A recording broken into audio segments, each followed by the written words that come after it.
Boa noite a todos. Meu nome é Ricardo Melhado.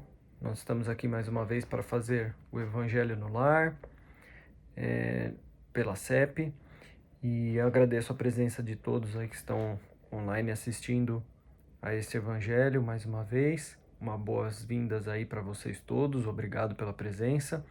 E nós iniciamos sempre, com a nossa prece inicial. Então já vamos pulando para a nossa prece de abertura. Mestre Jesus, queridos amigos da espiritualidade maior, agradecemos mais uma vez pela oportunidade de estudarmos os ensinamentos que o Evangelho nos traz.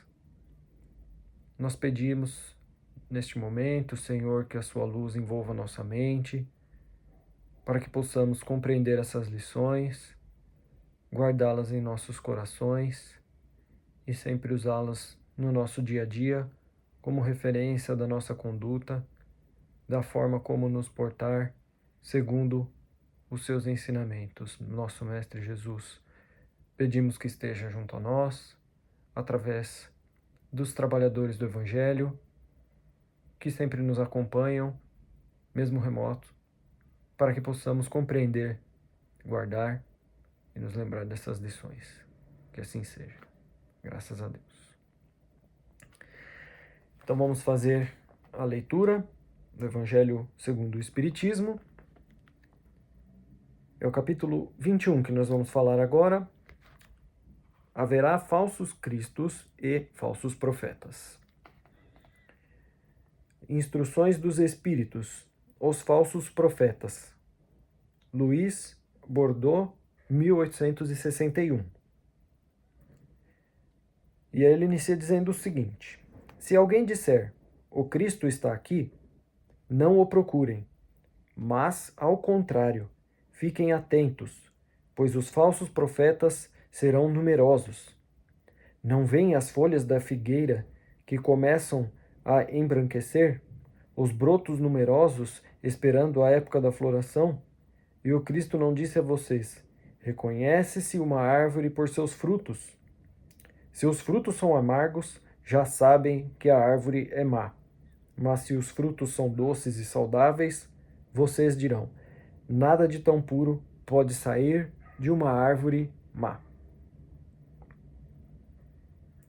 É assim, meus irmãos, que devem julgar. São as obras que devem ser examinadas.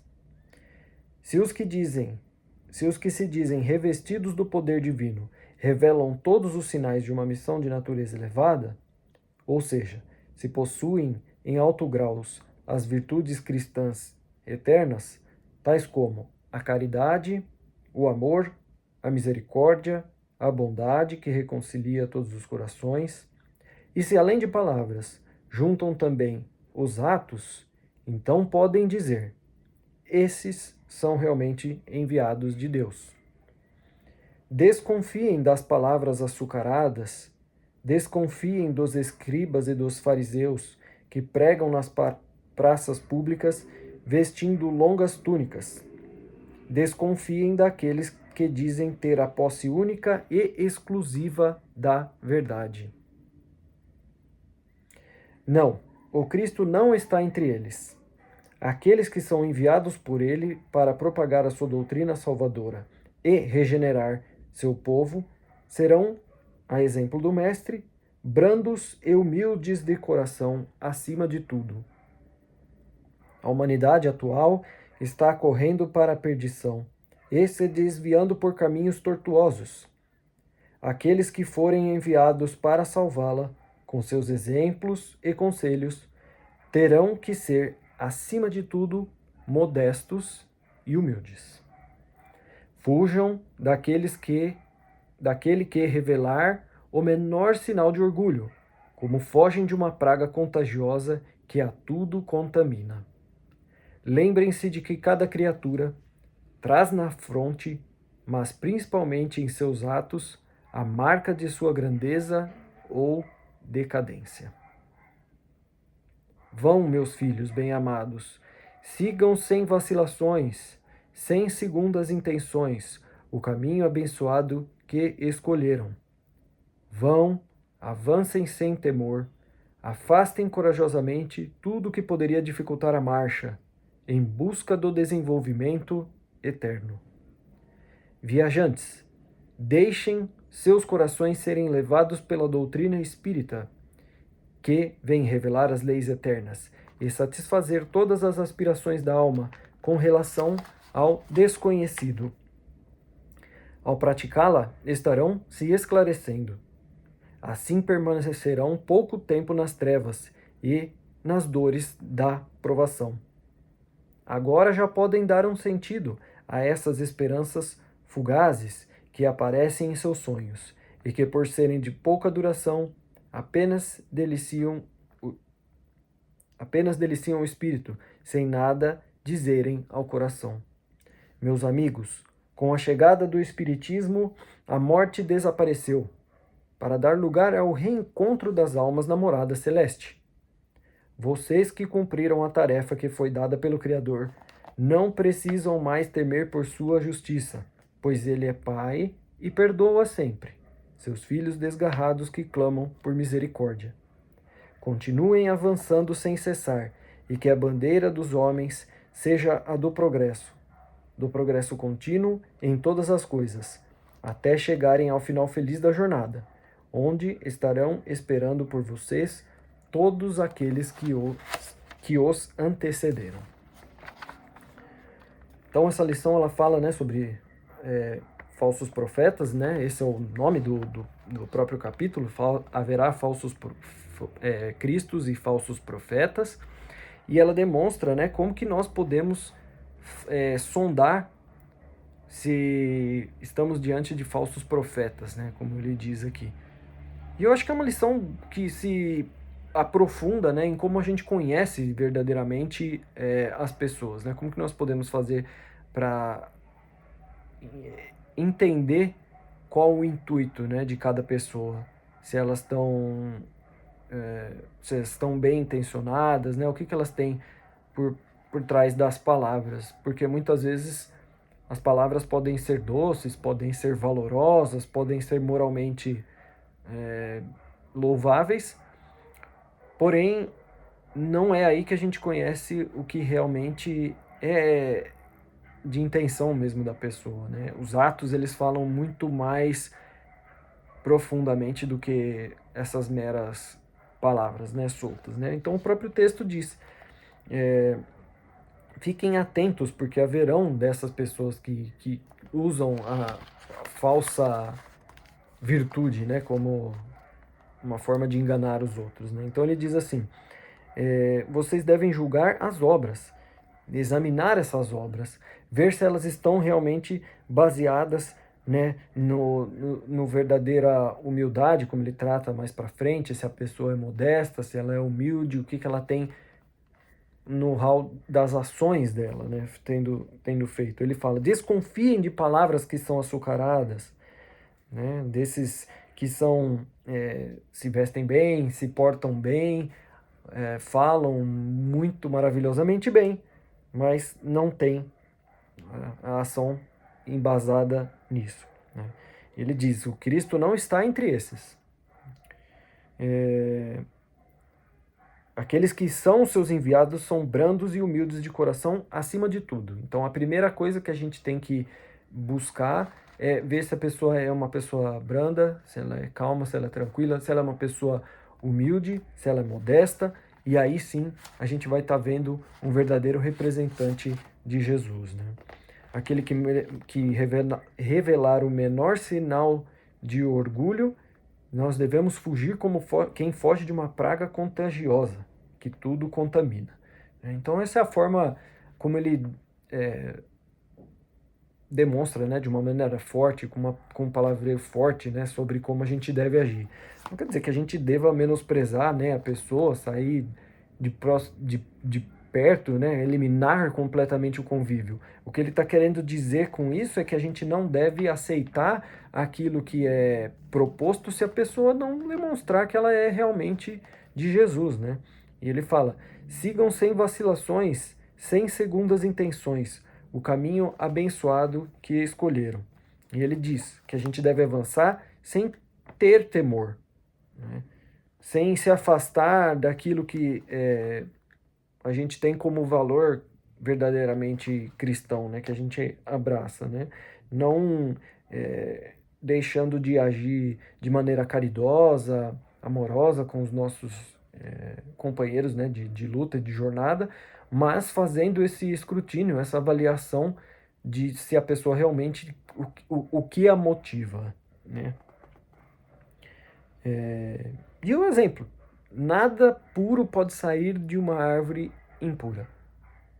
Então, quando a gente olha o exemplo máximo, que é o exemplo de Jesus, a gente vê todos os seus frutos puros, embasados na doutrina, né, no amor, na verdade, na caridade, e isso demonstra para a gente o caráter, né, de Jesus, a grandeza de Jesus. Os seus atos estão alinhados com as suas palavras, não foram só as palavras. Tudo que ele fez esteve embasado no Evangelho, e tudo que ele dizia, ele realmente seguia.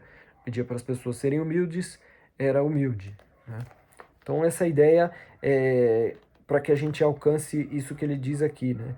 Esse progresso que a gente vai galgando quando a gente vai agindo desta maneira, né, fazendo essa avaliação fática mesmo, que a gente consegue alcançar o progresso, né, se desligando dessas visões de apenas as palavras importam, apenas o que a pessoa está expondo ali com o verbo, e passando aí atrás da real ação, do que ela tem feito, onde ela está colocando, né, as suas mãos em trabalho, né? E aí a gente vai avançando e levando essa bandeira para frente, que é como ele cita aqui. E assim é como a gente deve proceder para encontrar esses falsos profetas e desligar a nossa atenção daquilo que eles estão dizendo, que eles estão fazendo, né? Na sequência, eu separei aqui outra lição. Nós vamos ler o Pão Nosso, do Emmanuel e do Chico. A lição número 4, que é Antes de Servir, o título. Bem como o Filho do Homem não veio para ser servido, mas para servir. Evangelho de Jesus segundo Mateus, capítulo 20, versículo 28. Sobre esse tema, Emmanuel tem a dizer para nós o seguinte: em companhia do espírito de serviço, estaremos sempre bem guardados. A criação inteira nos reafirma esta verdade com clareza absoluta. Dos reinos inferiores às mais altas esferas, todas as coisas servem a seu tempo. A lei do trabalho, com a divisão e a especialização nas tarefas, prepondera nos mais humildes elementos, nos variados setores da natureza. Essa árvore curará enfermidades, aquela outra produzirá frutos. Há pedras que contribuem na construção do lar, outras existem calçando os caminhos. O Pai forneceu ao Filho, homem, a casa planetária, onde cada objeto se encontra no lugar próprio, aguardando somente o esforço digno e a palavra de ordem para ensinar à criatura a arte de servir. Se lhe foi dada a pólvora, destinada à libertação da energia, e se a pólvora permanece utilizada por instrumento de morte aos semelhantes, isto ocorre por conta do usufrutuário da moradia terrestre, porque o Supremo Senhor em tudo sugere a prática do bem, objetivando a elevação e o enriquecimento de todos os valores do patrimônio universal. Não olvidemos que Jesus passou entre nós trabalhando. Examinemos a natureza de sua cooperação sacrificial e aprendamos com o Mestre a felicidade de servir santamente. Podemos começar hoje mesmo. Uma enxada ou uma caçarola constituem excelentes pontos de início se te encontras enfermo, de mãos inabilitadas para a colaboração direta, podes principiar, mesmo assim, servindo na edificação moral de teus irmãos. Então a gente percebe aqui como as lições se conectam, né? Ele está falando da forma como a gente colocado, né, em situações onde a gente pode servir. Né? E o título da lição é Antes de Servir. Ele mostra que cada coisa tem o seu papel. Né? Ele fala da questão da pedra, que ela é colocada como o alicerce da moradia. Ele dá o exemplo da pólvora, né, que pode ser usada ali para a libertação de grande energia, né? E isso, quando bem utilizado, a gente consegue moldar até as montanhas, né? É engraçado que a forma como a gente às vezes resolve agir demonstra a nossa ainda baixa evolução, né? Então ele fala que a mesma pólvora pode ser usada para construir ali explosivos, né? Coisas que vão afetar negativamente, né, os outros que convivem com a gente, né? Então ele mostra o potencial divino que todas as coisas têm. E aí nós estamos incluídos nisso também. Né? Nós temos o potencial de usar a nossa capacidade, aquilo que a gente já conquistou, para o bem. E aí é onde a gente deve focar a nossa ação. Né? Ele fala, em tudo o Senhor nos sugere a prática do bem, objetivando a elevação e o enriquecimento. Mas há o nosso livre-arbítrio, né? Então a gente tem a capacidade de escolher já pelo ponto em que a gente está da evolução como seres humanos, né? Já temos essa possibilidade de escolher. E aí ele deixa aquelas recomendações, são bem diretas e clássicas, né, do Emmanuel. Ele fala com poucas palavras aqui, 4 palavras ele diz, podes começar hoje mesmo. Então comece a fazer o bem hoje mesmo. Jesus passou entre nós trabalhando, a natureza segue cooperando sacrificialmente, né, para a nossa estabilidade e para a nossa existência aqui na Terra. Então, nós devemos também agir e nos mover, mas tendo em vista a ação de acordo com essas lições, né? Esse é o mote da gente estar sempre aqui lendo e relendo essas lições, estudando e nos aperfeiçoando para que possamos ser os representantes, né, de Deus aqui na Terra, com o nosso trabalho às vezes mais limitado, a nossa família, a nossa comunidade mais próxima, mas podemos sim, quando fizermos a sua vontade, ser os seus servos fiéis, né?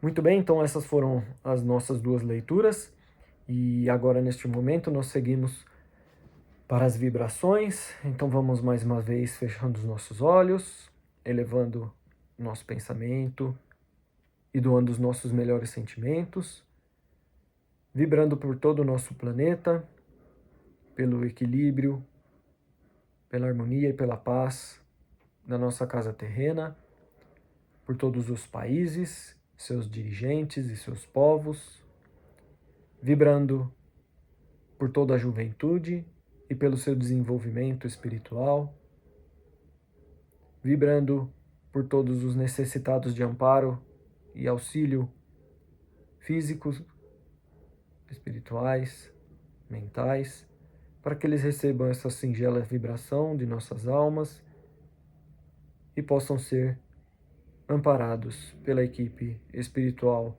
que visita cada um desses pontos neste momento. Levamos a nossa vibração ao nosso Brasil, a todo o nosso povo, aos nossos dirigentes, rogando a Jesus que os ilumine e os inspire na direção que dão à nossa nação, e nós também sejamos inspirados no nosso dia a dia, nas nossas ações. Vamos vibrando por todas as religiões, vamos vibrando por todos os trabalhadores do bem e vamos pedindo ao plano espiritual licença para vibrarmos por nós mesmos, pelo nosso equilíbrio, pela nossa evolução, pedindo pela proteção das nossas casas, que a luz deste Evangelho higienize a cada um dos nossos cômodos, proteja o nosso lar e equilibre o nosso físico também. Vamos deixando uma vibração em aberto, entregue nas mãos da equipe do plano espiritual para que ele use da maneira como prepararam nos locais onde destacaram.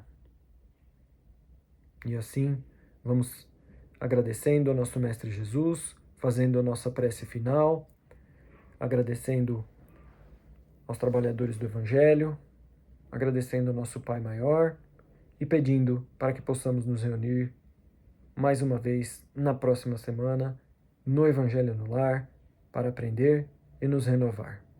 Que assim seja. Graças a Deus e graças a Jesus. Muito obrigado a todos. Mais uma vez, uma boa noite.